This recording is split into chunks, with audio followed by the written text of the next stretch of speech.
paper is going to be from CMU. With Corina, nice. Yep.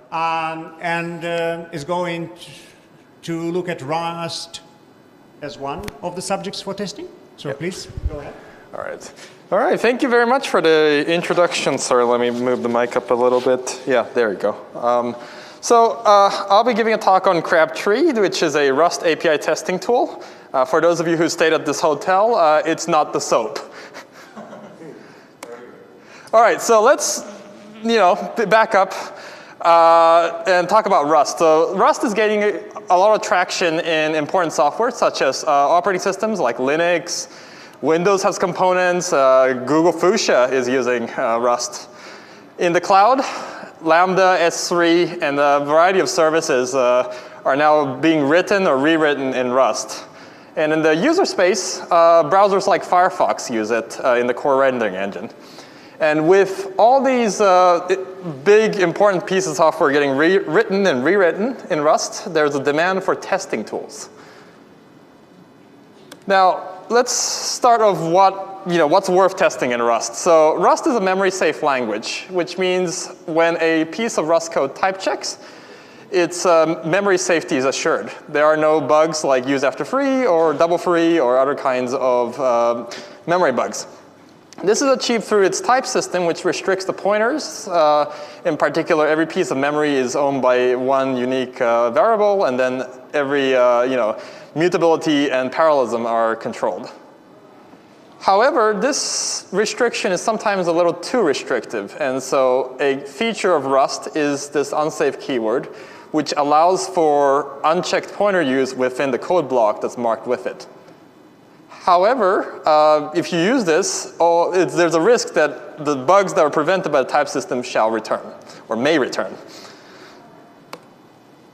Given that unsafe code is not something to be easily used, a common design pattern in Rust is to wrap unsafe code in library APIs. Here's how it looks like. So in the library, experts write the library implementation using unsafe code, making a lot of optimizations by leveraging unsafe, while the programmer writes mostly safe code. And the average users who use the libraries don't need to use unsafe. Instead, they make API calls into the library to leverage high-performance APIs. Now, given this setup of wrapping unsafe code in libraries, it's very important to test the API thoroughly. Otherwise, the unintended side effects of unsafe code may leak out to the programmer side, and the bugs may ensue.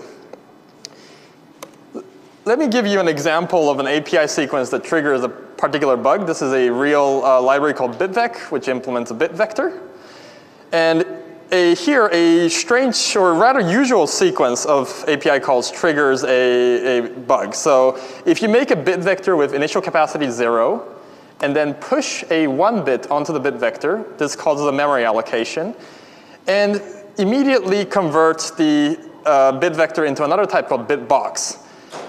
Doing so immediately after the memory allocation causes a use after free because one of the pieces of memory is hanging out. And as you can see, the programmer did not write any unsafe code. But because the library's APIs internally contain unsafe, we just got a memory bug. Now, suppose you wanted to trigger these kinds of bugs. Suppose you want to synthesize API sequences like those. There's a history of tools that generates synthesize API tests. These tools take in a set of APIs, F1 for FM, a template, and through a variety of techniques like graph search or SAT solving, generate API call sequences, and then run these sequences using a bug definition to determine whether a bug has been hit or not. However, we did some sample of Rust code from crates.io, and it shows that a lot of the existing synthesizers cannot handle real Rust code. These are libraries that are from the top of crates.io, but existing tools like Rolf don't handle traits and higher order functions, which are like the quarter of all trait APIs. Cyrust is another tool that handles even less features. So for example, it doesn't fuzz inputs, and half of the libraries were parsers. So if you don't mutate the inputs, well, your testing can be limited. Furthermore, Cyrus scalability is an issue. So 3/4 of library APIs at the top of crates.io had 100 plus APIs, and Cyrus handles around 20. We propose Crabtree, which is the tool that handles traits, higher functions, does input mutation, and then tests around APIs in the hundreds of API sets. We achieve this with a scalable test synthesis algorithm that allows us to handle a large API set, and a technique for synthesizing higher function calls.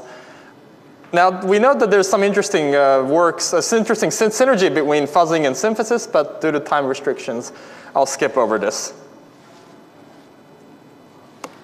Now, to understand why Cyrus is not very scalable, it helps to think of the test synthesis problem as a tree search problem. So at the root of the tree, there's an empty program. And each edge, you descend the tree with an API call. Now, you might call F1 and then F2, and then the node that you reach by calling F1 and F2, by descending those two edges, is the program, F1, F2. In this conception, each level of the tree is a set of programs of that length. So for that level 2, that's length 2 programs. Cyrus, in this conception, implements BFS, that is breadth first search.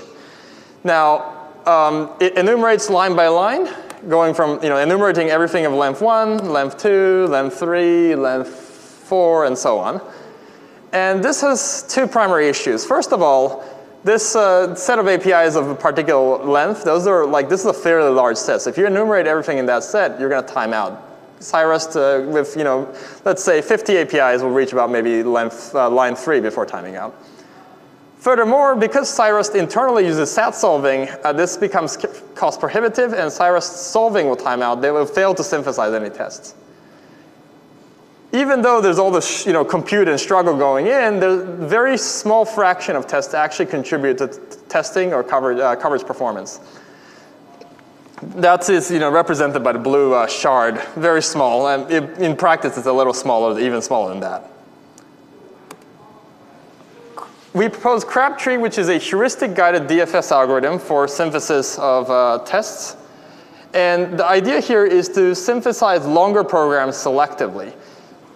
We prioritize tests that produce line and branch coverage, that is dynamic coverage information, and produce new types that have not been seen before. So using DFS, Cyrus synthesizes line 1, and then given a subset of line 1 that Cyrus classifies as interesting, it synthesizes length 2, length 3, and sometimes it veers off course, but because it's a heuristics guided DFS, it would return back to the more interesting subset of programs using a priority queue. Now let's see how this could be used to synthesize the bug. Here in line 1, we see that this program is prioritized because it generates a new type, that's the bit vector type, and the new coverage because you're running a library API.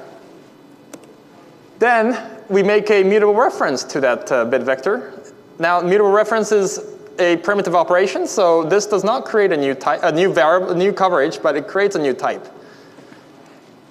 And using that mutable reference, we do a push. We push 1 bit onto the vector. This creates a new coverage because this is a library API, but it doesn't create any new type.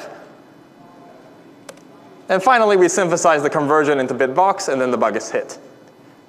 Observe here that the heuristics are complementary. So the type and coverage, both are needed. In some cases, like line 2, if you only have coverage, you won't, that will be deprioritized. If you only have type, line 3 will be deprioritized. So these are complementary heuristics. Now, Let's go on to traits and higher order functions. So traits and higher order functions. Traits in Rust, I won't go over them in too much detail because of time restrictions, but they are restrictions on type variables. So if you have type variable t, and then with a trait constraint into iter, t will match bitvec, but not I32. That's because bitvec turns into an iterator, and I32 does not. Furthermore, traits and higher order functions are closely related in Rust, as function closures implement traits. So suppose you replace line 4 in the program with this this map. So here we take the bit vector, chop off the lower 8 bits of every bit, and then collect that into a hash set, making a unique hash set of all the lower 8 bits in the bit vector. Now, here, there's actually a lot of traits that are triggered. So in the beginning, we triggered an into iter trait, which creates an iterator of usize. This determines the function's input type. And then the body, the closure is also treated as a first-class object with a trait, and that's the fn usize to u8 trait. Last but not least, we can make a hash set because this hash set of u8 implements the trait into iter from iter u8. So as you can see, higher order functions are necessary to trigger a lot of these trait functions. Now, for this talk, I'll be focusing on how to synthesize the body. All right, so the insight in our tool is to flatten the closure bodies into the tree search. And here's how it goes. So we continue normally until we hit this into iter API, at which point we let the synthesizer choose the map. And inside the map, we actually see that we can recursively call Crabtree with a slightly different type context, adding the x because the x is newly available. And then we run Crabtree to synthesize the body. And upon the return, we recompute the U8 based off of the return type. And then we keep going as almost a subtree. And so by doing this, we can fold the synthesis into the synthesis of the program.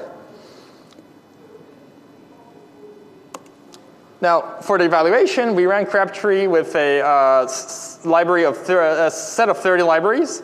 10 each were taken from the Cyrus benchmark, the Rolf benchmark, and 10 new from Crates.io. We ran a bug finding comparison as well as a comparison on 3 metrics, line coverage, branch coverage, and mutation coverage. For this talk, I'll be talking about the line coverage only and for Cyrus and Crabtree.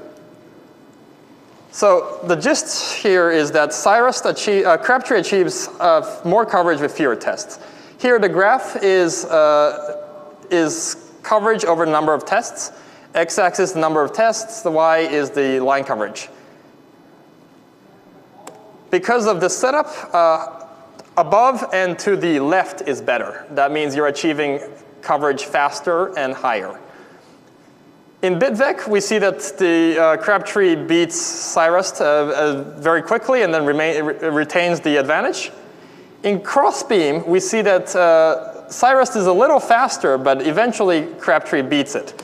And that's because Cyrus was running with 15 offer-selected APIs. These APIs transitively call other APIs, and so this was a fairly advantageous setup. With that said, if we run with the full set of 200 APIs or so, the line will be at 0. So this selection is the source of the strength. However, Crabtree is able to identify the same set and overcome the advantage automatically without any help. We just give it the full set of APIs. Oh. All right, so in terms of what accounts for this gap, we did an analysis of this gap. A few of these are essentially APIs that the previous tool did not support. So for example, iterator APIs just went from 0 to 40 because we're not able to trigger them. Furthermore, all 4 bugs found by Cyrus were also caught by Crabtree. Now, for limitations in future work, each of the limitations of Cyrus correspond to an area of future work. So we don't support delayed closure evaluation. This is because our Our approach it requires the closure to end at that line, and because of that, things like async are not supported. Supporting those would be a line of future work. We still have manually written templates, which there are existing works that mine templates out of existing code, so maybe tests or use LLMs, those are active areas of research. Last but not least, test execution is still compiling every test, so that's not scalable. To address this, another approach might be to encode the API synthesis in the fuzz driver. This is most recent work is graph fuzz by Green and Vgarnos, which did this. So this is an old line of work, but it's something that's still worth doing because of the scalability limitation. All right, so let's close it out. We propose Crabtree, which is a heuristic-guided DFS algorithm for doing test synthesis, and we propose a flattening of a higher-order function calls into straight-line code synthesis, which allows us to handle traits and higher-order functions. So with that, thank you very much, and I'll take questions. Thank you. Yep. Anyone has any questions? So depth first, right? How very good talk, by the way. Thank you. So how deep do you get for some of the bigger cases? So the deepest we've gone during the run was about 50 API calls. Now 50, yes, but that doesn't mean we hit bugs at 50, right? The bugs tend to be around maybe 10 or so. I see. So that was my next question. So it seems like in many times there's some kind of small model hypothesis that says that if there's a bug, you will find it before too long. And you're saying that like 10 is like if you could cut somewhere, cut at 11 or something, and then just focus on. So a very powerful breadth first up to 11 would do well, except that would not be scalable. Right. So in Cyrust, the approach was that they're going to enumerate up to 10. That was their hard cutoff. And so that is the case, but they also were relying on these 15 selected APIs, right? So that's something that I think we will overcome. Very good. One should think that there's a way to combine this. Yeah, I think that this is an interesting approach. So determining where to cut off is kind of difficult, but I think that's one area that I suppose is line of future work. Come on up. One question just about your initial comparison between different test generation approaches. Sure. So obviously you showed the advantages for like Crabtree supports traits and higher order functions and handles fuzzing inputs. The one question I have is you showed also the size of libraries with number of APIs. Obviously, Crabtree performs better than Cyrust with significantly more. You also showed Rolf, which from what I saw looked like it had about the same number. Is that accurate, or is the about 100, like is Crabtree a little higher or lower, or is it actually about the same number of APIs as Rolf handles? Both of those tools, in terms of that axis, right, of the number of API axis, both of those tools are around similar. Okay. Yeah, so we're just, if we're winning because of the features. Sure. Right, thank you. Anything? I mean, we do have 2 minutes, so one more question, otherwise fine. Is coverage a good way to assess the quality of the test suite? That's a very good question. I guess Rohan's not here, so we can't talk about mutation testing, but this was actually brought up by the reviewers, which requested a mutation. We are also winning on the mutation, although mutation has this issue of where the mutants occur, right? Mutant distribution. And sometimes the results flipped because the mutant distribution was skewed. And so some areas that we covered that got a lot of mutants, some areas that Ralph covered or Cyrus covered did not get mutants. So each of these have their own trade-offs. We have all 3 in the paper. Okay, thank you. And I didn't look at the reviews, I just. Okay, thank you. No worries, Thank you very much. Let's thank the author. Yeah, thank you so much.